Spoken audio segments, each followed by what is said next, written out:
योगी राम सूरत कुमार, योगी राम सूरत कुमार, जय गुरु राया। योगी राम सूरत कुमार, योगी राम सूरत कुमार, योगी राम सूरत कुमार, जय गुरु राया। योगी राम सूरत कुमार, योगी राम सूरत कुमार, योगी राम सूरत कुमार, जय गुरु राया।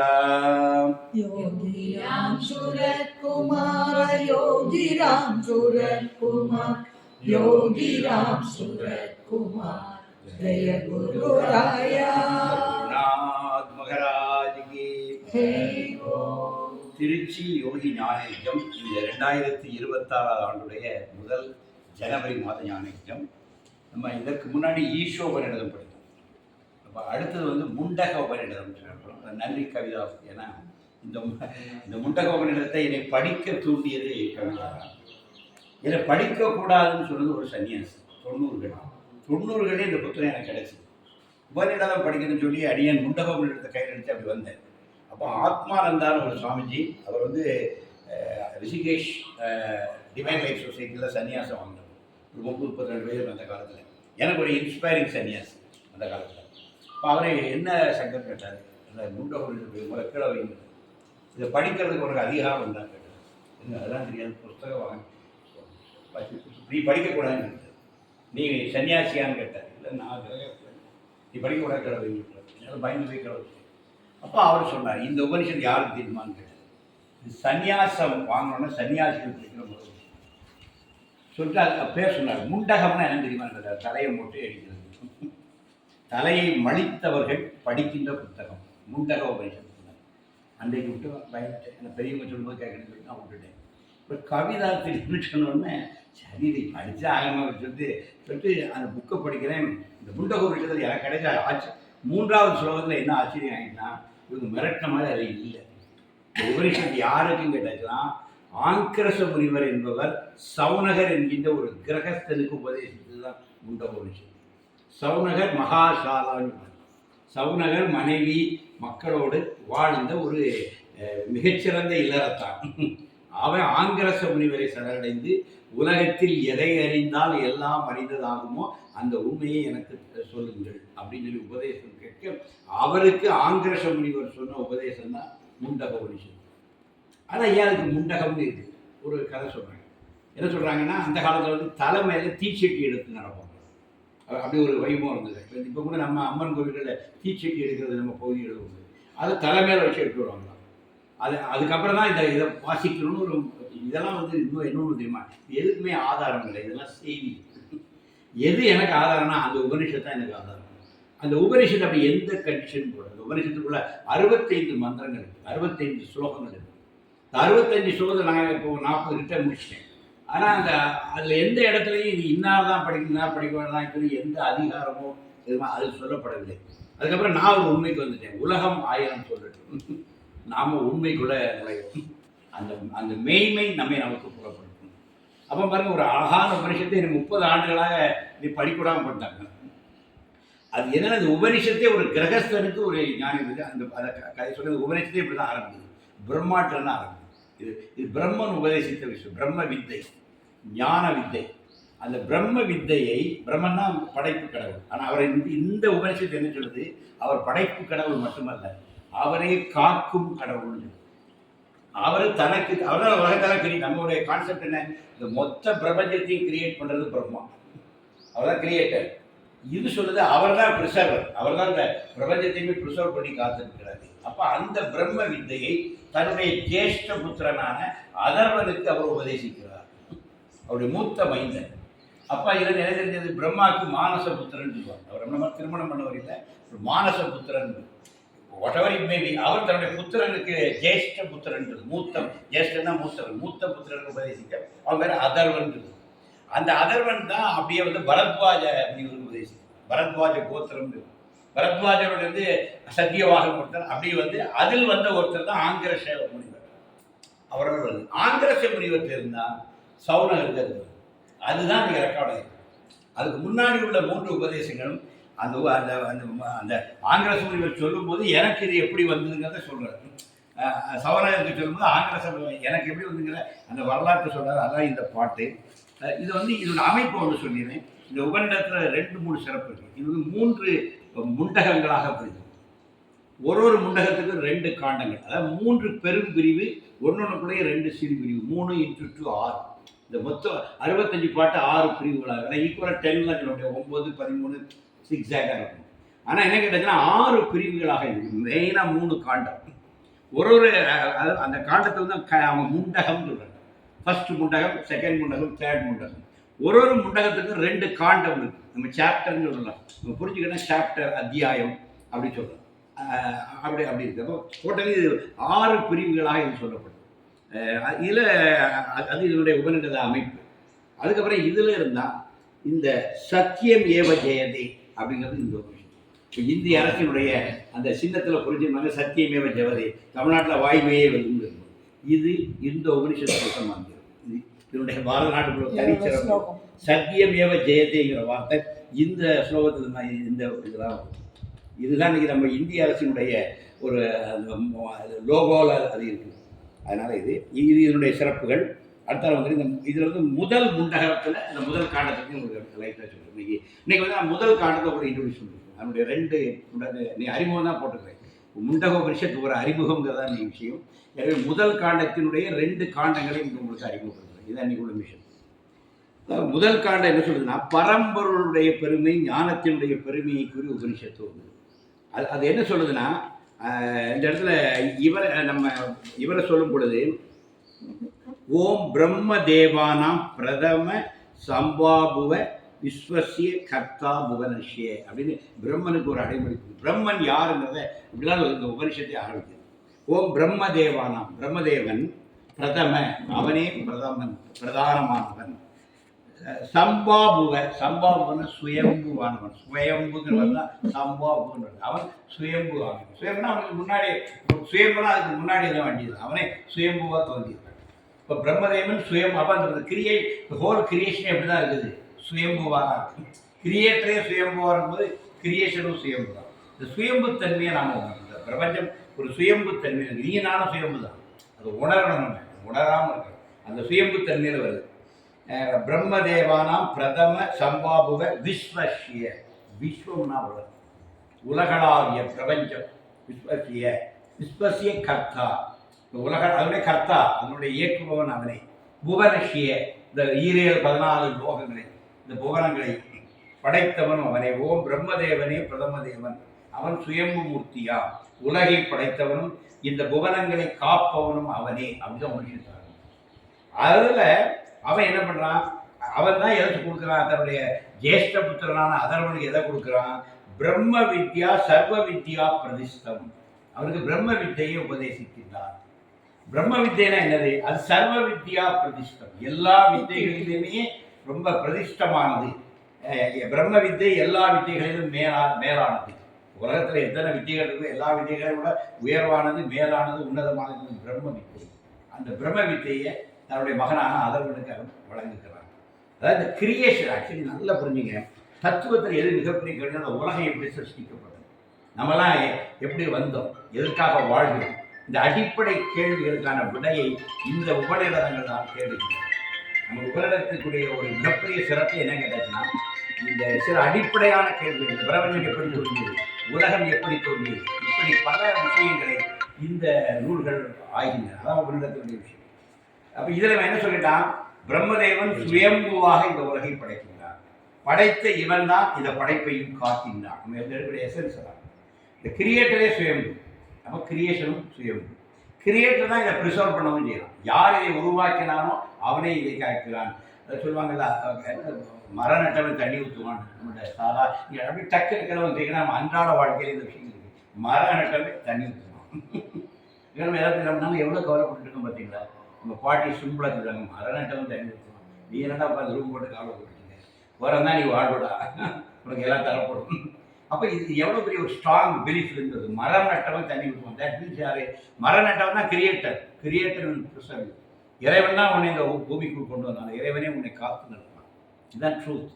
இந்த சிம்பிள் ட்ரூத், அதில் வெயிட்டான ட்ரூத். அடுத்தால அந்த பிரம்ம வித்தைங்கிறது இருக்கிற உலக வித்தைகள், அதான் அந்த கிரியேஷனுடைய இந்த வித்தை நமக்கு தெரிஞ்சுட்டுனா இந்த ஹோல் காஸ்மோஸ் புரிஞ்சிடும், நம்ம வாழ்க்கை என்னன்னு புரிஞ்சிடும், நம்ம எதுக்காண்டி பூமிக்கு வந்தோங்கிறது புரிஞ்சிடும், இந்த ஹோல் லைஃப் என்னன்னு புரிஞ்சிடும், நம்ம லெவலே வேற ஏரியாவுக்கு போயிருக்கோம். நம்ம எதுக்கு வந்தோமோ அதை வேலையை மட்டும் பார்ப்போம். இப்போ தேவையில்லாத வேலை தான் பார்த்துருக்கோம், மெஜாரிட்டி தேவையில்லாத வேலை பார்த்துருக்கோம். எதை செய்யணுமோ அதுக்கு மீதி எல்லா வேலையும் அழகாக பார்த்துருக்கோம், அதுக்காக பார்த்து கவலைப்பட்டுருக்கோம். அப்படி இல்லை, நாம் யாருங்கிறத புரியணும், நம்ம வந்த நோக்கம் நமக்கு புரியணும், அந்த வேலையை மட்டும் அழகாக செய்யணும். செஞ்சுட்டோன்னா அந்த வாழ்க்கை ஒரு அற்புதமான ஒளியாக மாறிவிடும், எல்லோருக்கும் அது ஒளியாகிடும். அடுத்த சொல்லுவோம். அப்புறம் அது எப்படி டிரான்ஸ்ஃபர் ஆகும்? ச பரத்வாஜாய சத்தியவாகாய ஆங்கிரசே பராபரம். பரம்பரை நம்ம இதில் நம்மகிட்ட ஒன்று இருக்குது, பரம்பரையாக தான் எல்லாமே டிரான்ஸ்ஃபர். குரு பரம்பரைன்னு சொல்லுவாங்க. நம்ம இந்தியாவில் பாரத தேசத்துலேயே ஒரு ஸ்பெஷாலிட்டி என்னன்னா இங்கே நிறைய பரம்பரைகள் இருக்குது. அப்போ இந்த பிரம்ம வித்தை பிரம்மனிடமிருந்து அதர்வனுக்கும், அதர்வனிடமிருந்து பரத்வாஜருக்கும், பரத்வாஜ குலத்திலே வந்த சத்தியவாகுக்கும், அதிலே வந்த ஆங்கிரச முனிவர் அப்படியே வந்தது. அதுக்கப்புறம் ஆங்கிரச முனிவர்கிட்ட இந்த சௌனகன் என்கின்ற உபதேசம் கேட்க வராங்க. இந்த டிரான்ஸ்ஃபர் தட் வெரி இம்பார்ட்டன்ட். நல்லா புரிஞ்சுங்க, நம்ம இவரை வார்த்தைகளாக படிக்கணும். சௌனகன் வரது வரை இது எழுதப்படவில்லை, சௌனகன் வரது வரை உபனிஷத்தினுடைய ஸ்லோகங்கள் இல்லை. நல்லா புரிஞ்சுங்க. அப்போ ஸ்லோகங்களே இல்லாமல் டிரான்ஸ்ஃபர் ஆகிருக்கு. ஆங்கிரச முனிவர் சௌனகனுக்கு சொன்னது தான் அந்த உபதேசம். அப்போ அதுக்கு வந்து அவர் கேட்டால் அந்த புக் எடுத்து கொடுத்துருக்கலாம்ல, அது அன்றைக்கு பிரிண்ட் இருக்காது. ஆல்மோஸ்ட் கேட்டால் ஒரு 60 ஸ்லோகம் இருக்குது தம்பி, அதுதான் பிரம்ம வித்தை, நான் அவனை சொல்கிறேன் கேட்டுக்கங்கி, அப்படி இல்லை. அப்போ அதுக்கு முன்னாடி அது எப்படி டிரான்ஸ்ஃபர் ஆகிருக்கு, அது வேற லெவல். பிரம்மன்ட்ட இருந்து அதர்வனுக்கு வந்து, அதர்வன்ட்ட இருந்து பரத்வாஜி, இந்த அப்போ 2 டைப் ஆஃப் டிரான்ஸ்ஃபர் இருக்குது. நம்மள மாதிரி ஹியூமன்ஸுக்கு வரும்பொழுது தான் இந்த மாதிரி வார்த்தைகள் மொழி வரி வடிவம். அன்றைக்கு வரி வடிவம் மொழி வடிவம் வருது. அதுக்கு முன்னாடி மொழியற்ற மொழியில் அது டிரான்ஸ்ஃபர் ஆகிடும், வார்த்தைகளற்ற விதத்தில் அது டிரான்ஸ்ஃபர் ஆகிடும். நான் மௌனத்தை உங்களுக்கு எப்படி சொல்ல முடியும்? மௌனமாக இருந்தால் சொல்ல முடியும், மௌனத்தை மௌனமாக தான் டிரான்ஸ்ஃபர் பண்ண முடியும். அப்போ அந்த ட்ரூத்தை அப்படியே ரிவீல் பண்ணியிருக்காங்க, வார்த்தைகளால் இல்லை, அந்த ட்ரூத் வாஸ் ரிவீல்டு தான். அதுக்கு முன்னோட 3 ஸ்டேஜுமே அந்த அந்த அந்த பிரம்ம வித்தைங்கிறது ஒரு ட்ரூத்தாக ரிவீல் ஆகிடும். அவங்க ரிவீல் ஆகி அவங்க தெரிஞ்சுட்டாங்க. ஒரு கணம் நான் ஒரு பாடலுக்கு பின்னாடி ஒரு விளக்கம் தாருங்க, அந்த இதைத்தான் நான் அதாவது ஒரு நிமிஷத்தில் ஒரு பூரணாகுதியாக குரு நமக்கு டிரான்ஸ்ஃபர் பண்ணிடுவாங்க. அதான் பூரணாகுதி. அப்படியே பூரணமாக நம்ம புரியுது. ஒரு செகண்ட் மின்னு, ஏன்னா உதாரணம் மின்னல் வெட்டுது, ஒரு கடும் இருள் ஒரு இடத்துல திடீர்னு ஒரு மின்னல் வெட்டுது. அப்போ அது ஒரு பெரிய ஊரே தெரியும் ஒரு மின்னல் வெட்டுது. சிவசேலத்தில் அடிக்கடி பார்ப்பேன், அப்படி கும் இருட்டா இருக்கும், பவரும் போயிடும், அப்படியே உட்காந்து பார்த்துட்டு இருக்க மொட்டை மாடி. சடான ஒரு மின்னல் வெட்டியாச்சுன்னா அந்த ஹோல் சிவசேலமே தெரியும். அப்போ ஒரு மின்னல் வெட்டுறது இவ்வளோ பெரிய உலகம் இருட்டுக்குள்ளே இருக்காங்க, அது இவ்வளோ ஒரு நிமிஷம் விளக்குது. இவ்வளோ பெரிய உலகம், மலை, அந்த டேமு, இந்த ஊர், இந்த உலகம், இவ்வளோ மரங்கள், அதுக்குள்ள கும் இருட்டா இருக்கு. நம்ம வாழ்க்கையை அப்படிதான் இருக்கு, ஒரு கும் இருட்டா இருக்கு. ஞானம் என்கிற மின்னல் அது ஒரு வெட்டு வெட்டிச்சுன்னு வைங்களேன், இந்த வாழ்க்கையோட ஃபுல் ஸ்கேப்பை நம்ம பார்க்கணும். அப்படிதான் நம்ம எப்படி நடக்கணும், எப்படி போகணுங்கிற அந்த அவேர்னஸ் நமக்குள்ள வரும். இதுதான் உபனிஷத்தினுடைய கிரேட்னஸ். இப்போ இந்த இடத்துல இவங்க 3 பேர்கிட்ட அது எப்படியா தான் இருக்குது, ரிவீல் தான் இருக்கு. முதலாக மனித செவிகள், அதனால தான் இவரை கொண்டு வர. ஏன்னா இவர் ஒரு கிரகஸ்தன், சௌனகன் என்கின்றவர் இந்த ஆங்கிரச முனிவரை அடைந்தவுடன் இவருக்கு அது வார்த்தைகளால் வழங்கப்படுகிறது. அவன் நம்ம இதில் இருந்தால் மனிதர்களுக்கு இது எட்டு ஒரு உயர்நிலையிலிருந்து அப்படியே கொஞ்சம் கீழே இறங்கி வந்து மனித நிலைக்கு புரியனா லாங்குவேஜ் இஸ் நீடட். எனவே ஒரு ஹியூமன் லாங்குவேஜில் மனிதர்களுக்கு அந்த ட்ரூத் இந்த வருது. அதனால் இதில் 2 பேர் இருக்குது. ஆன்மீகத்தை உணர்த்தி விடலாம், ஆன்மீகத்தை சொல்லலாம். இதில் நம்ம ஆன்மீகத்தை சொல்லிட்டு இருக்கோம். ஆக்சுவலி ஆன்மீகம் நாம் உணர்கிற ஒரு விஷயம், அது உணர்றது வர சொல்லிட்டு தான் இருக்கும், ஒரு வழி இல்லை. சொல்லி சொல்லி சொல்லி சொல்லி சொல்லி உணர வைக்கணும். அந்த முயற்சிகள் தான் நம்மளுடைய ஞான யஜ்ஞம் எல்லாம். இங்கே இந்த விஷயத்துக்கு வருவோம். என்ன கேட்டீங்கன்னா, சௌனகன் யார்? சௌனகோ ஹேவை மகாஷாலா ஆங்கிரஷம். மகாஷாலான்னு அவன் ஏகப்பட்ட யாகசாலைகள் நான் வச்சிருந்தேன். அன்றைக்கு கிரகஸ்தர்கள் பல யாக யஜ்ஞங்கள் பண்ணி தான் அடைவாங்க. அதாவது அவங்க உலகத்தோடு இருக்காங்க, யாகசாலைகள்லாம் வச்சு யாகங்கள்லாம் பண்ணிட்டு இருக்கக்கூடிய மகாஷாலா. அவன் சௌனகன் யாரு கேட்டீங்கன்னா, ஒரு கிரகஸ்தன் தன் குடும்பத்தோடு இந்த பூமியெல்லாம் வாழ்ந்து பல யாகங்கள்லாம் பண்ணிட்டு வருகிறான். அவன் தான் போய் முறைப்படி போய் ஆங்கிரச முனிவர் அணி உபதேசம் கேட்குறான். இனி வரும் ஒரே கேள்வி அவன் கேட்குறான். அது என்ன தெரியுமா? சீடர் எப்படி இருக்கான்னா அப்படிதான் குருவை ரிவ்யூ பண்ணுவாங்க. கேட்குறவனுடைய பக்குவத்துக்கு தான் தர முடியும், எல்லாருக்கும் ஆன்சர் பண்ண முடியாது. நம்ம விக்னேஸ்வரி மாதிரி ஷார்ப்பாக கேட்குறாங்க, ஷார்ப்பு கேள்வி ஷார்ப் ரிப்ளை வரும். அந்த கேள்விக்கு தக்கதான் விடை வரும். அது அது அது அது எங்கே ஒரு ஆர்வம் வரும். கேட்குறவங்க வந்து ஒரு நல்ல ஸ்டாண்டாக இருந்தால் சொல்கிற நமக்கே ஒரு ஆர்வம் வரும், அந்த லாங்குவேஜ் மாறும், அது ஒரு வேற லெவலில் அது கம்யூனிகேட் ஆகும். இந்த இடத்துல பார்த்தீங்கன்னா அழகாக கேட்கலாம், சர்வம் இதம் விஞ்ஞானம் பவதீதி. சர்வம் இதம், அது இன்னொரு வார்த்தை இதம்ங்கிற வார்த்தை எனக்கு ரொம்ப இதமாக இருக்கு. எதை அறிந்தால், எதை இதமாக அறிந்தால் எல்லாம் அறிந்ததாகும், அதை எனக்கு சொல்லுங்கள். ஒண்ணுதான் கேட்கலாம், எதை அறிந்தால் எல்லாத்தையும் எப்படி கஷ்டப்பட்டதை விட இதமா அறியணும். அதுல நம்ம விஜயபாஸ்கர் சிரமப்படாம அறியணும். அவரை சௌந்தரர் என்ன கேட்கிறாரு, விஜயபாஸ்கர் மைண்ட் வச்சுக்கிறாரு, நம்ம ஞானத்தை சொல்லணும். ஆனா விஜயபாஸ்கர் கொஞ்சம் சிரமம் இல்லாமல் புரிஞ்சு எல்லாம் கவிதா ஸ்டாண்டர்டு சொல்ல முடியாது, விஜயபாஸ்கர் ஸ்டாண்டர்டுக்கும் வந்து சொல்லணும். ஆனா உபனிஷத்து விஜயபாஸ்கருக்கு தான் சொல்லப்படும். என்ன சொல்லலாம், சர்வம் இதம் விஞ்ஞானம் பவதீதி.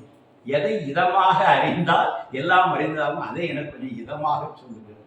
அதனால அது மிரட்டக்கூடாது தான், ஆன்மீக மக்களெல்லாம் மிரட்டக்கூடாது. ஆன்மீகங்கிறது அன்போடு குலைத்து தெரிகிற ஒரு உபனிஷத்தை இதம்ங்கிற வார்த்தையை சொல்லுது. அப்புறம் நம்ம என்ன சொல்லணும், ஆன்மீக இந்த ஊர் உலகத்தில் படிக்கூடாது, புக்கக்கூடாது, எப்படி அதிகாரம் இருக்கா, இப்படியெல்லாம் மிரட்டக்கூடாது. படிடா, தெரிஞ்சுக்கலாம், ட்ரை பண்ணடா, தெரிஞ்சுக்க முயற்சி பண்ணலாம், அப்படிதான் என்கரேஜ் பண்ணணும். இதுதான் அந்த இதமான வார்த்தைகள் தான் நம்ம சேர்ந்து வரணும். அதை இதமாக தான் அவங்களுக்கு சொல்லித்தரேன். ஆனால் இந்த இதம்ங்கிற வார்த்தை எனக்கு என் இதயத்தை கவர்ந்த வார்த்தையாக இருக்கு. சர்வம் இதம் விஞ்ஞானம் பவநிதி. எதை அறிவதால் அனைத்தும் இதமாக அறியப்படுகிறதோ அதை எமக்கு உணர்த்துவீராக. அந்த தான் அவர் சொல்றார். அந்த இதுதான் ஆங்கில சொல்லுங்கிற சவணருக்கு சொன்னாங்க. இந்த இடத்துல தான் உபனிஷத்து ஸ்டார்ட் ஆகுது. என்ன சொல்றாரு, நான்காவது சொல்லுவாங்க, துவே வித்யே வேதித்வயே ஹஸ்ம யத் பிரம்மவித்தா வதந்தி பரா சௌதா பராட்ச. ரெண்டு வித்தைகள் இருக்குப்பா, நீ ரெண்டு வித்தைகளை கற்றுக்கொள்ளணும். இந்த கேள்விக்கு உனக்கு விடை வரனா, உலகத்தில் ரெண்டு வித்தை இருக்குது. ஒன்று வந்து நம்ம பரவித்தைன்னு, இது அபார வித்தை. அதை பரான்னு சொல்லுவாங்க சமஸ்கிருதத்தில். தமிழில் பரவித்தைன்னு, பரஞானம் பரவித்தைங்கிற ஒரு மொழி தமிழில் இருக்கு. நீ பரவித்தையும் தெரிஞ்சுக்கணும், அபராவித்தையும் தெரிஞ்சுக்கணும். சான்ஸ்கிரிட்ல ஆ சேர்த்தாச்சுன்னா நேர் எதிராக அர்த்தம் அனர்த்தம் எல்லாமே ஒரு ஆ போட்டால் அதுக்கு ஆப்போசிட். சுசுத்தம் அசுத்தம், ஆ வந்தால் ஜஸ்ட் அதுக்கு ஆப்போசிட்டா. இப்போ பராவித்தை அபராவித்தை. இப்போ பராவித்தை அல்லாதது அபராவித்தை. அப்படி ரெண்டு வித்தை இருக்கு. இது ரெண்டு வித்தையை கற்றுக்கணும் சொல்லிட்டு அந்த ரெண்டு வித்தை என்னங்கிறது எது, அந்த ரெண்டு வித்தை பராவித்தியா என்ன அபராவித்தனா என்ன. முதல்ல அபராவித்தை, அது வந்து இங்கிலீஷ்ல சொல்லியிருக்காங்க, இன்ஃபீரியர் நாலேஜ் சுப்பீரியர் நாலேஜ். அந்த லாங்குவேஜ் பிடிக்கல, சிலவங்க அப்படி பயன்படுத்துறாங்க. அதாவது இடையிட உலகியல் அறிவு ஞானம் ரெண்டு விஷயம். உலகியலாக இந்த பூமியில் நம்ம வாழ்வதற்கான ஒரு ஞானம் நமக்கு வேணும், உலக ஞானம் நமக்கு வேணும்.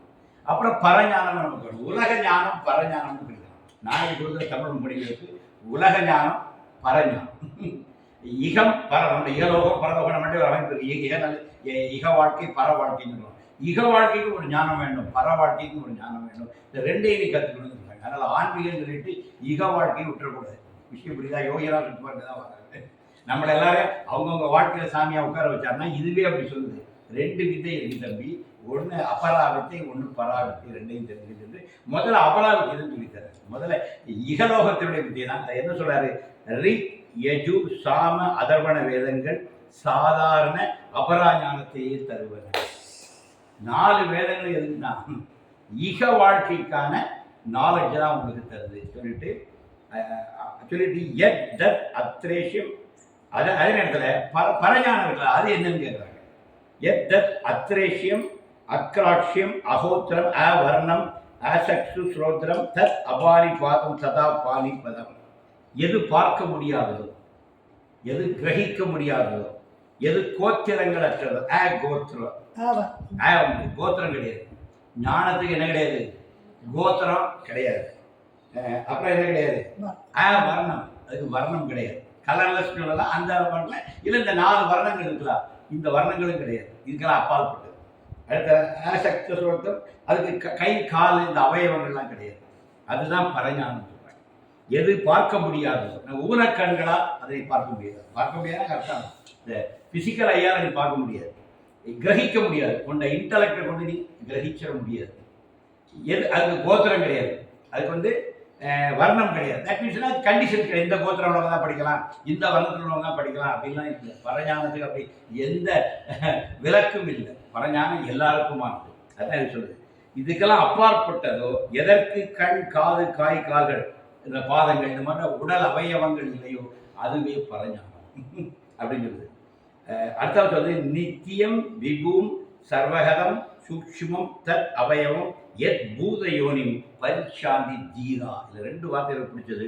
பூத யோனிங்கிற வார்த்தையும் பரிஷாந்தி தீராங்கிற ஒரு அட்ரஸ் பண்ணுது. தீரனே அந்த சவண ரிஷியை பார்த்து ஆங்கிலஸ் பண்ணிட்டு அட்ரஸ் பண்ணாரு தீரனேன்னு. ஞானம் படிக்க வந்தவங்க அவங்க வீரர். ஏன்னா உபனிஷத் சொல்லுற இடத்துல இது பிரம்மம் வீரர்களால் அடையப்படுது. பிரம்மம் வந்து வீக்கான ஆட்கள் அடைய முடியாது. பிரம்மத்தை அறியனா அவன் ஒரு அசாத்தியமான ஆடாக மிகவும் ஆனால் இது வீரர்களால் அடையப்படுது. அந்த இடத்துல அதை கரெக்டாக தீரா அப்படின்னு ரொம்ப சீக்கிரம் ஷீடான்னு சொல்லலாம். அது தீரா வீர தீரமாக தான் பார்க்குறாங்க. அவ்வளோ எளிதல். ஞானத்தை அடைவோன்றது மிகப்பெரிய தைரியம். தன் வாழா தன் கழுத்தை அறுத்து கீழே போடுறவன் தான் சத்திரியன். நம்ம இந்திய மரபில் வென்றவர்கள் எல்லாம் சத்திரியர்கள். ராமன் சத்திரியன் மறந்துவிடாது. கிருஷ்ணன் சத்திரியன், புத்தன் சத்திரியன், மகாவீரன் சத்திரியன். இவங்களாம் சத்திரிய குலத்தில் வந்தவங்க. இந்தியாவுடைய ஞான மரபை எடுத்து பார்த்தா சத்திரியர்கள்லாம் நிறைய இந்த ஞான மரபை வளர்த்து அவங்க தான் அதை ஜெயிச்சிருக்காங்க. ஏன்னா அவங்கள்ட்ட தன் வாழா தன் கழுத்தை அறுத்து கீழே போடக்கூடிய தைரியம் அவங்களுக்கு. அதாவது ஒரு உண்மைக்காக எதையும் சர்வபரி தியாகம் செய்யக்கூடிய ஒரு தன்மை உள்ளவர்களால் தான் இதை அடைய முடியும். இது வந்து ஒரு எட்ஜ் மாதிரி, ஒரு பிளேடு எட்ஜ் மாதிரி. இதை அறியனா ஒரு பிளேடு எட்ஜுக்குள்ள ஒரு தன்மை வேணும். அவனால் மட்டுமே இதை அடைய முடியும். அது இதில் இருக்கு. என்ன சொல்றாரு? எது நிரந்தர நித்தியம். நித்தியம்னா எது நிரந்தரமானதோ, விபும் சர்வகதம் எது சர்வம் எல்லாத்துலேயும் எது வியாபித்திருக்கிறதோ சர்வகதம், சூட்சுமம் அதே நேரத்தில் எப்படி இருக்கு எல்லாவற்றையும் வியாபித்து சூட்சுமம் விஷுவலாக நீங்கள் பார்க்க முடியாது. அது சூட்சுமாக தான் இருக்குது. சூக்மம் தத் அவயம் எது நுட்பமாக உள்ளதோ அதை மேலும் அவயம்னா அதை பகுக்க முடியாது. அதுதான் அந்த யூனிட்டாக இருக்காது. அதுக்கு மேலே அதை உடைக்க முடியாது, பகுக்க முடியாதோ. எத் பூத யோனி எது இந்த ஐம்பூதங்களுடைய துவக்கமாக இருக்கிறதோ, எல்லாம் ஐம்பூதங்கள் அனைத்தையும் எது கிரியேட் பண்ணுதோ அந்த யோனி அதான் பிரம்மம். பரிஷ்யாந்தி தீரா அப்படிப்பட்ட பிரம்மனை தீரர்கள் எங்கும் பரிஷ்யாந்திங்கிறதுனா எங்கும் காண்கின்றனர். இந்த கிரியேஷன் முழுக்க அந்த பிரம்மனை இந்த எந்த ஒரு தீரனால் பார்க்க முடிகிறதோ அவன் தான் அந்த உண்மையை காண்கிறான். இப்போ பரஞானம்ங்கிறது என்ன கேட்டுச்சுன்னா இந்த மொத்த காஸ்மோஸுக்குள்ளேயே இருக்கிற அந்த பிரம்மத்தை பார்க்க தெரியும். இந்த காஸ்மோஸுக்குள்ளே இருக்கிற அந்த காரணம் அந்த பிரம்மத்தை எவனால் ஒருத்தர் தரிசிக்க முடியுதோ அவன் தான் பரஞானத்தை அடைந்தவன். அபரஞானங்கிறது அப்புறம் அபரஞானத்தை விளக்குறாங்க 8வது பாட்டு. தபசா சீயதே பிரம்மா ததோ. அப்புறம் இன்னும் இதுதான் போறாங்க. அன்னம் அபிஜாயதே அன்னாத் பிராணோ மனசு சத்தியம் லோகா தர்மாட்சி சொல்றது. அடுத்த செஞ்சு அழகா இருக்கும். தபசா சீயதே பிரம்மா. சரி, கிரியேஷன் எப்படி நடக்குது? பிரம்மன் ஒரு தவத்தில் இருக்கிறார். தவத்தில் இருந்தால் கிரியேஷனே வருதுங்க. கிரியேஷன் எப்படி பார்க்கலான்னு பாருங்க. தவம். அப்போ தபச்சா சீயதே பிரம்மா. பிரம்மனுடைய கடும் தவத்தால் அவருடைய அந்த அந்த அறிவார்ந்த அந்த ஞான தவத்தால் தான் அன்னம் உற்பத்தி ஆகும். உலகத்தை புஷிக்கிற அன்னம் வருது. அன்னம் அபிஜாயதே அன்னாத் பிராணம். அன்னது பிராணம் வருது. மனசு சத்தியம். பிராணம் வருது, மனது வருது, வாக்குகள் வருது, லோகா கர்மாட்சி உலகங்கள் வருது. இங்கே நடக்கிற செயல்கள் எல்லாம் வருது. அமிர்தம் நிரந்தரமாக விஷயங்கள் இருக்கு. பிரம்மனின் அடைகாக்கும் உற்சாக தவத்தால் அன்னம் உற்பத்தி. அன்னத்திலிருந்து பிராணம், பிராணனிலிருந்து மனம், மனதிலிருந்து உலக ஆயுத செயல்கள் பிறக்கின்றன. இவையெல்லாம் அமிர்தம் போல அழிவற்று தொடர்கின்றன. தொடர்ந்து இங்கே கிரியேஷன் நடந்துகிட்டே இருக்கு. தொடர்ந்து உலகம் இருக்கு. தொடர்ந்து மனிதர்கள் தோற்றிக்கொண்டே இருக்கிறாங்க. தொடர்ந்து அன்னம் உற்பத்தி ஆகிட்டு இருக்குது. தொடர்ந்து மனங்கள் இயங்கிட்டு இருக்குது. இந்த லோகம் செயல்மயமாகவே இருக்கு. உலகம் எப்பவுமே ஆக்டிவாக இருந்துச்சு. ஒரு உலகம் நம்ம கண்ணில் இருந்தில்ல. அதான் அமிர்தம் சொல்றோம். அமிர்தத்தன்மையோட இந்த உலகம் நிரந்தரமா இருக்கு. உலக நிரந்தரமா இருந்துட்டு ஆட்கள் வந்துட்டு மாறிக்கிட்டே இருக்காங்க. உலகம் ஒரு இருப்பு இருந்துகிட்டே இருக்குங்கிறத பார்க்குறாங்க. ஆனால் இது எங்கேருந்து வந்திருக்குது? பிரம்மனுடைய தவத்தில் இருந்து இதெல்லாம் வந்திருக்குது. அப்போ தபோ வலிமையிலிருந்து தபோ தன்மையிலிருந்து தான் இந்த ஹோல் கிரியேஷன் ப்ராசஸே ஆகிருக்கு. அப்போ இந்த உலகத்துக்கே எது அடிப்படையாக இருக்குது? பிரம்மனுடைய தவம் தான் இருக்குது. தவம்னா ஏகமாக இருக்குது. தவம்னா என்ன? குவிதல். அவனை குவிந்த அந்த தவத்தால் தான் இந்த ஹோல் கிரியேஷனே வருதுன்னு சொல்கிறாங்க. அடுத்த 9வது பாட்டு, அந்த முதல் காண்டம் 9 ஸ்லோகத்தில் முடியுது. அந்த 9வது காண்டம் இன்னும் அழகாக இருக்குது. ஏ சர்வஜ சர்வவித்யசிய ஞானமயம் தவ, எவர் அனைத்தையும் சாமானியமாக அறிகிறாரோ விசேஷமாக அறிகிறாரோ எவருக்கு ஞானமய அறிவே தவமாகிறதோ. அது சொன்னா ஏ சர்வஜ எல்லாத்தையும் பார்க்குறாங்க, சர்வ வித் எல்லா வித்தைகளையும் தெரிஞ்சுக்கிறாங்க, வித்தசி ஞானமயம் தவ ஞானத்தை ஒரு தவமாக கொள்கிறான். ஞானமயம் தவ அதே ஒரு ஞானத்தை ஒரு தவமாக, அதாவது சதா சர்வகாலமும் அந்த சிந்தனை, அதான் தவம். தவத்தில் இருங்க நீக்கமர அதிலே இருக்கும். ஒரு நீக்கமர நிறைந்த பரம்பரையுடைய தாய்மானவர் சொல்வது, நீக்கமரங்கிற வார்த்தை தாய்மானவருடைய ஒரு அழகான கான்ட்ரிபியூஷன். அதான் வித்தவுட் பிரேக் எப்பவுமே அந்த அதிலேயே ஊண்டி இருக்கு. அதான் தவம். தவங்கிறதான் ஒரு செகண்ட் கூட அந்த இல்லாமல் வேற கவனிச்சதில் இல்லாமல் அதிலேயே ஊண்டி இருக்கு. அதான் தவம். அதனால சர்வஜ சர்வவித்யசிய ஞானமயம் தவ ஞானத்தையே தன்னுடைய தவமாக யார் கொண்டு இருக்கிறாரோ தஸ்மாதே தத் பிரம்ம நாமரூப அன்னம் ஜாயதே, அந்த பிரம்மனிடமிருந்து இந்த ஹிரண்ய கர்ப்பரம் நாமமும் ரூபமும் அன்னமும் தோன்றுகின்றன. அப்போ எப்பவுமே அந்த பிரம்மங்கிறது அப்படியே தவத்தில் இருக்குது. அந்த தவத்தில் இருந்தால் இந்த எல்லா ஹோல் கிரியேஷனையும் வந்து. அப்போ இந்த ஃபர்ஸ்ட் முதல் முண்டகத்தினுடைய முதல் காண்டம் ஞானம் பெறனா 2 வித்தை இருக்குது, பராவித்தை அபராவித்தை. அபராவித்தைங்கிறது இந்த 4 வேதங்களும் இந்த உலக ஞானத்துக்கான வித்தைங்கிறது. பரஞானம் என்னங்கிறது அது தவத்தினால் அடையப்படுவது, அது கோத்திரங்களுக்கு அப்பாற்பட்டது, வர்ணங்களுக்கு அப்பாற்பட்டது. அது எல்லாத்துலேயும் அது ஊடுருவி இருக்குது, பகுக்கலாம் முடியாது, அது எல்லாத்துக்குள்ளே இருக்குது, நித்தியமாக இருக்குது சொல்லி அதனுடைய அகண்டத்தை அப்படியே காட்டுறாரு. அதை நீ தவத்தால் தான் செஞ்சு அதை அடைய முடியும். அது தவத்தால் தான் பிரம்மன் இந்த உலகத்தையே கிரியேட் பண்ணியிருக்கான்.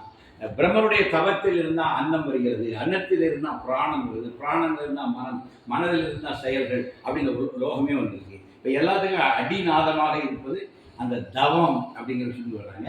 எவன் ஞானத்தை எப்போதும் ஒரு தவமாக பாவித்து இருக்கிறானோ அதில் இருந்தால் ஹோல் கிரியேஷன் இருந்து முதல் காண்டம் முடியுது. இது 2வது காண்டத்துக்கு வரும். 2வது காண்டம் என்ன சொல்றது கேட்டாச்சுன்னா, இந்த பகுதியில் அபராவித்தையை பற்றி பேசு. செகண்ட் காண்டம் முதல் இதில் பராவித்தை பற்றி தான் ரொம்ப சொல்லிட்டாரு. இப்போ அபராவித்தை பற்றி கீழே வர அது 7 பாட்டு 6 பாட்டை அபராவித்தை தான் எக்ஸ்பிளைன் பண்ணுறாரு. இந்த உலக ஞானத்தை பற்றி எக்ஸ்பிளைன் பண்ணுறாரு. அதில் என்ன கேட்டாச்சுன்னா, விதவிதமான யாகங்கள் இகலோக இன்பத்திற்காகவும் சொர்க்கம் முதலிய பரலோக இன்பத்திற்காகவும் பேசப்படுகின்றன. இந்த அபர ஞானம் கிடைச்சா நீங்கள் 2 வேலை பார்க்கலாம். நிறைய யாகங்கள் இதில் சொல்லப்படும். குறிப்பாக இதில் அக்னிஹோத்திரம் பற்றி எக்ஸ்பிளைன் பண்ணுறோம். அக்னிஹோத்திரம் எப்படி பண்ணக்கூடிய ரூல்ஸ் அண்ட் ரெகுலேஷன்ஸ் முழுக்க இந்த உபனிஷத்து. நீங்கள் இந்த மாதிரி ஹோமங்கள் இங்கே பண்ணினீங்கன்னா 2 பலம். இகலோகத்தில் சில பலன்கள், இப்போ புத்திர காமேஷ்டி யாகம் பண்ணால் குழந்தை பிறக்கணும். தசரதனுக்கே குழந்தை இல்லை, அப்போ என்ன பண்ணுறாரு, புத்திர காமேஷ்டி யாகம் அன்னைக்கு பண்ணுறாரு. அதில் என்ன ஒரு பாயாசம் எல்லாரும் கொடுக்குறாரு, அதில் இருந்து குழந்தைகள் விழுந்துருக்கு. இப்போ நம்மளுடைய ஆயுஷ் இருக்கு, உங்கள் குழந்தைகள் வந்துச்சுன்னா ஒரு ஆயுஷ் ஹோமம் பண்ணுறோம், தீர்க்காயுஷா இருக்குன்னு பண்ணுறோம். இப்போ இன்னைக்கு பண்ணலையா, நம்முடைய ஹோமங்கள் எல்லாமே ஒரு பர்பஸோட, ஒரு பிரேயரோட, நம்முடைய ஒரு உலகாயுத தேவைக்காக செய்கின்ற ஹோமங்களாக இருக்கின்றன. அது மாதிரி அதான் விதவிதமான யாகங்கள் இகலோகத்திற்காகவும் சொர்க்கம் முதலிய பரலோக இன்பத்திற்காக சில யாகங்கள் இருக்கு. அது பண்ணால் நீங்கள் சொர்க்கத்துக்கு போயிடும். இங்கே சொர்க்கம் பற்றி எனக்கு ஒரு தெளிவு வருது. சொர்க்கம் முடிவாக இல்லை, சொர்க்கமும் டெம்பரரி. அதான் இந்த உபரிசத்தோட உண்மை என்னன்னா, சொர்க்கமும் என்னது டெம்பரரி. நம்ம நினைச்சிருக்கோம் சொர்க்கத்துக்கு போயிட்டா முடிஞ்சுட்டா சுகமா இருக்கா, அப்படிலாம் கிடையாது. சொர்க்கமும் டெம்பரரிங்கிறது சொல்றது தான் இந்த விஷயம். அது அபர ஞானம் தான், பரா ஞானம் இல்லை, அபர ஞானம் தான். அதுக்கு வர ததே தத் சத்தியம் மந்திரேஷு, இந்த யஜ்ஞாதி கர்மங்கள் மந்திர வடிவங்களில் தரப்பு. அதனால இந்த உலக ஞானத்தை குறைச்சி மதிப்பிடாது. அந்த இடத்துல இந்த 4 வேதங்களும் இந்த யாக யஜ்ஞங்களும் இந்த உலக மனித வாழ்க்கைக்குள்ள விஷயங்கள் தான். மிஞ்சி போனால் உடைய சொர்க்கத்தில் கொண்டு சேரும். இந்த 2 விஷயம், இந்த உலக வாழ்க்கையினுடைய வெற்றிக்கும் நீ சொர்க்கத்தை அடைவதற்கும் இந்த 4 வேதங்களும் இங்கே இருக்கக்கூடிய எல்லா விஷயங்களும் உனக்கு உதவும். இதனுடைய எல்கை அவ்வளோதான். அதிகபட்சம் சொர்க்கம். இப்போ லோகத்தில் உள்ள சௌரியங்கள் இதுக்கு யாகங்கள் செஞ்சால் இதை நீ அடையலாம், அது சொல்லுது. ஆனால் அது அக்காண்டி குறைச்சி மதிப்பிட்டுறாத. இது எப்படி இருக்குது, ததே தத் சத்தியம் மந்திரேஷு. இந்த அபரஞானத்தை கூட மந்திர வடிவமாகத்தான் ஞானிகள் தந்திருக்கிறார்கள். எந்த ஞானி பிரம்ம ஞானத்தை தரானா அதே ஞானி தான் அந்த அபரஞானத்தையும் தான். அதனால இது கூடுதல் குறைவு அப்படின்னு பார்க்கக்கூடாது. அதையும் மறைமுகமாக சொல்லுது. ஒரே ஞானி தான் ரெண்டையும் தான். அந்த பிரம்மன் தான், பிரம்ம வித்தையை யார் உணர்த்துறாங்க அவன் தான் இந்த யாக வேணும். இது ரெண்டும் ஒரே ஆள் தான் வந்தது. ஆத்தர் ஒரே ஆள் தான். எஃபெக்ட் வேற. இது வந்து டெம்பரரி எஃபெக்ட், அது வந்து பர்மனன்ட் எஃபெக்ட். உனக்கு எது வேணுங்கிறது நீ எடுக்கும் போது டெம்பரரி எஃபெக்ட் தான் பழகிக்க. அப்புறம் டெம்பரரியில் வந்து நீ பர்மனன்ட் இருக்குவா. இந்த படிநிலையை தந்து படிநிலையை வச்சுக்கணும். முதல் படி இந்த உலக ஞானம். இந்த உலக ஞானங்கள்லாம் பெறணும். அடுத்த படி இதையும் தாண்டி போகிற இன்னொரு படி இருக்குது, அதுக்கு நீ வா அப்படிங்கிறத சொல்லுது. உதாரணமாக அக்னிஹோத்திரம் எவ்வாறு முறையாக இருக்கு அப்படின்னா, அக்னிஹோத்திரத்தை பற்றி ஒரு 4-5 சொல்லுவோம், டீட்டெயில்டாக சொல்லுவோம். ஏகி இப்படிலாம் நீ செஞ்சுட்டு இருந்தா என்ன நடக்கும் தெரியுமா? ஏகி ஏகி இதி தம் ஆகுதய சொற்சாச, சொர்க்கத்தை நோக்கி வாரும் வாரும் என்று ஆகுதிகள் வரவேற்று சொர்க்கத்திற்கு அழைத்து செல்லும். நிறைய யாக யஜ்ஞங்கள்லாம் ஒருத்தன் பண்ணான்னா அவனை வருக வருக ஏகி ஏகி வாங்க வாங்க, நீங்க நிறைய ஹோமங்கள்லாம் அப்படின்னு இந்த ஆகுதி போடுறோம் பார்த்தீங்களா, இந்த ஆகுதிகளே உங்களை சொர்க்கத்துக்கு அழைச்சிட்டு போகுது. ஆனால் அது நல்லா எனக்கு வர்ணனை ரொம்ப அழகாக இருக்கு. நீ ஆகுதியில் போடுற ஒன்றொன்னு உன்னை என்ன பண்ணும், வா வா வா வா அப்படி நான் சொர்க்கத்தில் கொண்டு சேர்க்கிறேன்னு சொல்லி நீ சொல்கிற யாக யஜ்ஞங்களே உன்னை சொர்க்கத்தில் கொண்டு சேர்க்கணும். இந்த சீன்லாம் ரொம்ப அழகாக இருக்கு. அடுத்தால 7வது ஸ்லோகம் 6 வரை இதை அழகு. 7வது ஸ்லோகத்தில் ஒரு அறுவாரத்தில் டம்முன்னு ஒரு போடு போடுறாரு. 7வது ஸ்லோகத்தில் என்ன சொல்றாரு? ஏதத் ஸ்ரேயா ஏ அபிநந்த தந்தி மூடா ஜலாமத்தியம் தே புனரே வாபியந்தி. இந்த யாகத்தை இதுகளை எல்லாம் அபிநந்தந்தி மூடா, இதை மோட்ச சாதனமாக கருதும் மூடர்கள் மீண்டும் மீண்டும் பிறந்து இறக்கும் வயோதிகத்தையும் மரணத்தையும் அடைகிறார்கள். இந்த யாக யஜ்ஞங்களுக்கு பின்னாடி சென்று சொர்க்கத்தையே நீ அடைஞ்சாலும் உனக்கு என்னதான் வரும்? மூடான்னு அங்க தீரான்னு. பரஞானத்தை படிக்க வருவவர் எப்படி கூப்பிட்டாரு? தீரான்னு. இந்த உலக ஞானத்திலேயே உணர்ந்து கொண்டிருக்கிறவரை பார்த்து என்ன சொல்றாரு? மூடான். நான் சொல்ற உபனிஷத்து சொல்லுது, அவனை தீரான்னு சொல்லுது, இவன் மூடான்னு சொல்லுது. அந்த வார்த்தை அப்படியே இருக்குது.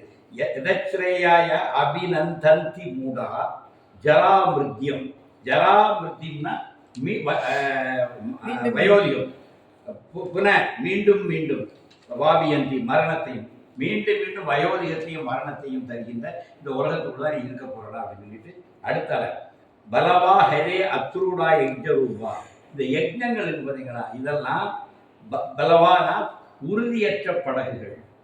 ஒரு உறுதியற்ற படகுல நீ டிராவல் பண்ணி இந்த சம்சார சாகரத்தை கடக்க முடியும். படகு எதுக்கு வேணும்? படகு எதுனா கடலை கடக்குது. சம்சாரங்களை சாகரத்தை கடக்க ஒரு படகு வேணும். நீ இந்த யஜ்ஞங்கள் யாகங்கள்லாம் பண்ணி அந்த படகால இந்த சம்சார சாகரத்தை கடந்ததான் இருந்துச்சுன்னா இந்த படகுகள் உறுதியற்றவைங்கிறது எச்சரிக்கை. பிளவானா படகுகள் ஹேதே அத்ரூடா யஜ்ஞரூபா. அந்த யஜ்ஞங்கள் எல்லாம் ஒரு பலகீனமான படகிலே நீ பிரயாணம் செய்வது போல இது உனக்கு உதவாது. இந்த சம்சார சாகரத்தை இந்த படகுகள் வச்சு நீ கடக்க முடியாது. இமம் லோகம் ஹீனதரமா விசந்தி. நீ அப்படியே சொர்க்கத்துக்கே போனாலும் சொர்க்கத்திலே ஒரு பீரியட் முடியும். அந்த பீரியட் முடியும் எகைன் நீ பூமிக்கு தான் வந்த இன்னொரு தெரியுமா? இமம் லோகம், இந்த லோகத்தை திரும்பி வரும். இங்கே யாக யஜ்ஞங்கள்லாம் பண்ணி சொர்க்கத்துக்கு போனாலும் ஒன் ஃபைன் மார்னிங் அதெல்லாம் முடிஞ்ச உடனே நம்முடைய புண்ணியெல்லாம் முடிஞ்ச உடனே திருப்பி இந்த உலகத்துக்குள்ளே வரணும். இமம் லோகம், இந்த லோகத்துக்குலாம் வரணும். ஹீனதரமாக சில நேரங்களில் இதோட கீழான லோகத்துக்கு போட்டிருக்கும். சொர்க்கத்துக்கு போயிட்டு வரணும் சார், என்ன ஃபர்ஸ்ட் கிளாஸ் வேணாலும் முடியாது. சில நேரம் பூமிக்கு கீழான லோகத்தில் கூட நீ பறக்க வேண்டியது வந்துருக்குறாங்க. இமம் லோகம் ஹீனதரம், இதனும் கீழான பரப்புகள் கூட, அதாவது பள்ளி பாச்சா நாகம் இந்த மாதிரி மனிதன் மட்டும் இல்லை, மனிதனுக்கு கீழான பிறகுகள் எடுக்க முடியும். சொர்க்கத்துக்கு போயிட்டேன் நான் நீ மினிமமே மனுஷனால இறங்கலாம் கிடையாது. சொர்க்கத்துக்கே போயிட்டு தான் நீ ஒரு பாம்பு பள்ளியாகவும் ஆகணும், அதையும் சொல்றாங்க. அதனால சத்வகுணத்தை இதை சொல்லிட்டு அந்த அவன் அப்போ நீ ரியலைஸ் பண்ணு, இது வேணுமா அது வேணுமாங்கிறது நீ ரியலைஸ் பண்ணிட்டு சத்வகுணத்தை அடைந்த சாதகன் கர்மத்தாலும் உபாசனையாலும் அடையப்பட்ட உலகங்களை பரீட்சித்து பார்த்து வைராகியத்தை அடைகின்றான். இந்த சொர்க்க லோகங்களின் தற்காலிக தன்மையை உணர்கிறான். நிலையானது எது என தேட துவங்குகிறான். எப்படி அது மனுஷன் எப்படி கேட்டாச்சுன்னா, அப்போ நீ இந்த இவ்வளவு பெரிய யஜ்ஞங்கள்லாம் பண்ணி இந்த சொர்க்கத்தை அடைஞ்சாலும் அது தற்காலிகமாக தான் இருக்குது. திருப்பி நம்ம வந்து விழுந்துடுறோம். அப்போ எது நிரந்தரம்? அப்போ ஏன்னா இது முதல்ல தெரியணும், நல்லா புரிஞ்சுங்க. இப்போ என்னை வந்து பகவான் வந்து முதல்ல எதிர் முகாம் அனுப்பிச்சு. என்னுடைய முதல் 16 ஆண்டு என்னை எதிர் முகாமில் வச்சு. அது எதுக்கு கேட்டாச்சுன்னா, அது எதிர் முகாமில் நான் ஒரு பூரணமாக வாழ்ந்து அது அர்த்தப்பட்டதுன்னு சொல்லி அதை தள்ளிட்டு வரேன், இங்கே வந்துடுறேன். அப்போ இறைவன் தான் ஒரு எதிர் முகாமுக அனுப்பிடுவான். அப்பற ஞானத்தை உடலை வைப்பான். அப்பற ஞானத்தை ஒரு அர்த்தம் கண்டுபிடிக்கும். ஒரு உச்சத்துக்கு போன இங்கே அது ஒன்றுமில்லன்னு தெரியுமா? இனி பரஞானத்துக்கு போகணும். பரஞானம் அடையன்னா அபரஞானத்தில் எஸ்காஸ்ட் ஆகும். இந்த வாழ்க்கையில் எஸ்காஸ்ட் ஆகாமல் அந்த வாழ்க்கைக்கு வர முடியாது. இந்த வாழ்க்கையினுடைய மிச்சங்கள் ஆசைகள் ஒன்று ஒட்டிட்டு இருக்க வர நீ அங்கே வர முடியாது. நீ அங்கே வரனா பரிசுத்தராக தான் வரணும். இது முடிஞ்சது. இது ஒன்றுமே இல்லை, இது அர்த்தமற்றது, இது ஒன்றும் இல்லை. இந்த தூக்கி தூர வீசக்கூடிய வீரன், அதுதான் வீரன், அவன் தான் தீரன். அந்த தீரன் தான் இந்த ஏரியாவுக்கு வர முடியும். இதுதான் அழகாக காட்சி. அப்போ இவன் திரும்ப திரும்ப யாக யஜ்ஞங்கள் பண்ணுறான், திரும்ப திரும்ப சொர்க்கெல்லாம் போயிட்டு வரான் பல ஜென்மங்களாக. அப்புறம் பார்க்குறேன், என்னடா இது ஒன்றுமே இல்லைடா, இது எத்தனை படம் திரும்ப தான் புனரவி ஜனனம், புனரவி மரணம், இப்படி தானே அந்த வாழ்க்கை, இது எதுக்குடா வாழ்ந்து சொல்லிட்டு சி அப்படின்னு தள்ளிட்டு சையன தள்ளி சாரவில் வாழ்வை சடுதியில் முடிப்போங்கிறது தெரிஞ்சோ தெரியாமல அடியாவுடைய பாடல்லையே இந்த தொனி வந்துருக்குது. சையன தள்ளி சாரவில் வாழ்வை சடுதியில் முடிப்போம்னு அகலவரிசையில் ஒரு ரைம் படிக்கணும் டக்குன்னு வந்து. இது உபனிஷத் தெரிகிற ஒரு மனநிலை. அப்போ யோகி எப்படி தரா உபனிஷத்தையே படிக்க முன்னாடி அதாவது சாற்றிடும் உபனிஷத் சாரங்கள் யாவும் நோக்கிடும் திருவிழி காட்டி நிற்கும்.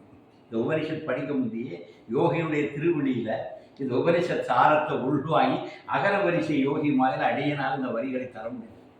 அடியனிடமிருந்து பிறந்தது, அடிய நிமித்த காலம், அடியனிடமிருந்து இந்த வரிகள் பிறந்து வந்திருக்கின்றன. அப்போ இந்த பாடல் வரிகளை எவ்வளவு சத்தியமாயிட்டு பாருங்க. சாக்கிடும் உபனிஷத் சாரங்கள் யாவும் நோக்கிடும் திருவிழி காட்டினோம். அப்பாண்ட ஒரு லுக்கில் இப்போ இந்த டிரான்ஸ்ஃபர் எப்படி தான் உங்களுக்கு வெர்பலாக படிக்கிறது இல்லை.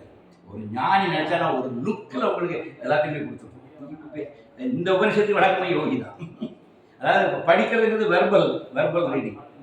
ஆனால் அது மட்டும் அல்ல, அது படிக்கணும். இது படித்து வரும்போது one fine morning just a look from yogi will transform not transfer you, transforms you. அந்த டிரான்ஸ்ஃபர்மேஷன் ஆகிடுனா இந்த ட்ரூத் எல்லாம் தெரியும். இந்த இடத்துல ஒன்று பணிவாக சொல்கிறேன், ரமண மகரிஷிக்கு அனுபவம் தான் முதல்ல கிடைச்சது. அப்புறம் தான் சாஸ்திரத்தை படித்தாங்க. அவர் பக்கத்தில் இருந்த காவிய கண்ட கணபதி சாஸ்திரி ரமணர் ஒரு அனுபவமாக சொல்ல, சாமி இதைத்தான் உபனிஷத் இப்படி சொல்லுது, இதைத்தான் வேதம் அப்படின்னு சொல்லுது. அந்தந்த கன்சர்ன் ஸ்லோகத்தை எடுத்து காவிய கண்ட கணபதி சாஸ்திரி ரமணர்கிட்ட வாசித்து கட்டுவார். அப்போ ஞானம் விளைகிறது.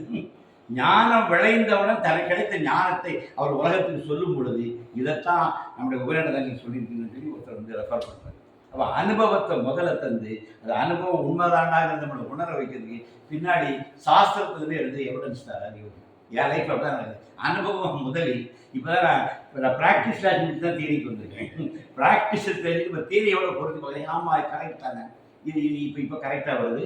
நம்ம யோகியுடைய கிரேட்னஸ் அது. அந்த இடத்துல குருவுக்கு நன்றி சொல்லணும். ஏன்னா இந்த புத்தகங்கள்லாம் படிக்கிறதுக்கு முன்னாடி இந்த இடத்துக்கு நம்மளை கொண்டு வந்து சாமி சேர்த்துட்டாரு. அதுதான் இது நமக்கு இனிப்பாக இருக்குது, இது நமக்கு இதமாக இருக்குது, இது நமக்கு புரியுது, இது நமக்கு ரொம்ப படித்து ஒரு புலகாங்கிரமாக இருக்குது. நீ முடிச்சுடுறேன். தத் விஜயானந்தம் சார் குருமே வாபி கச்சேத் சமித் வாணி ஸ்ரோத்ரியம் பிரம்மனிஷ்டம். அதனால இவன் சொல்கிறான், சரி இதெல்லாம் வேலைக்காக நம்ம யாரை போய் அடையணும், ஒரு குருவை சென்று சரணடைந்தால் தான் நமக்கு இந்த ஞானம் கிடைக்கும். இந்த உபனிஷத்தினுடைய 2வது காரணம் எப்படி முடியுது, நீ பரஞானத்தை எப்படி அடைய முடியும், அதுக்கு புக்கு இல்லை. இதுக்கு ரீகேஜோ சாம அதோட வேதங்கள்லாம் இருக்குது. பரஞானத்துக்கு நோ புக்ஸ், நோ கைடு. கைடா நம்ம இந்த புத்தக கைடில் ஒரு இன்னொரு கைடு இருக்கிறார், அவர் போய் அடைய. அதான் இது சொல்லுது, தத் விஜனார்தம் அவன் சமித்வாணி ஸ்ரோத்தியம் பிரம்மனிஷ்டம். பிரம்மனிஷ்டையில் ஆழ்ந்திருக்கின்ற குருவை நாடி அவன் சமித்துகளோடு சென்று அவரை வணங்குகிறான்.